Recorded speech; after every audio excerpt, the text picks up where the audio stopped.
பார்த்துக் கொண்டிருப்பது 24 நியூஸ் தமிழ். மயிலாடுதுறை அருகே முத்துமாரியம்மன் கோவிலின் 62ஆம் ஆண்டு தீமிதி திருவிழா வெகு விமர்சையாக நடைபெற்றது.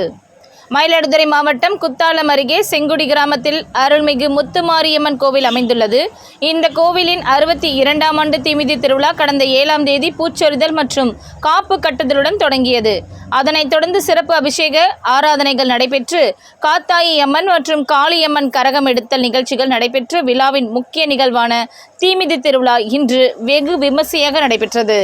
முன்னதாக கங்கணம் கட்டிக்கொண்டு விரதம் இருந்த பக்தர்கள் மகிமலை ஆற்றங்கரையிலிருந்து சக்தி கரகம் முன் செல்ல மேல வாத்தியங்கள் வான வேடிக்கைகள் முழங்க கோவிலை வந்தடைந்தனர். பின்னர் கோவிலின் முன்பு அமைக்கப்பட்டிருந்த தீக்குண்டத்தில் இறங்கி தீ மிதித்து பக்தர்கள் தங்களது நேர்த்திக்கடனை செலுத்தினர். இதில் 16 அடி நீளமுடைய அலகினை குத்தியபடி பக்தர்கள் தீ மிதித்த காட்சி காண்போரை பரவசமடைய செய்தது. பின்னர் சிறப்பு சந்தன காப்பு அலங்காரத்தில் காட்சியளித்த அம்பாளுக்கு தீபாரதனை காண்பிக்கப்பட்டது. ஏராளமான பக்தர்கள் கலந்து கொண்டு சாமி தரிசனம் செய்தனர்.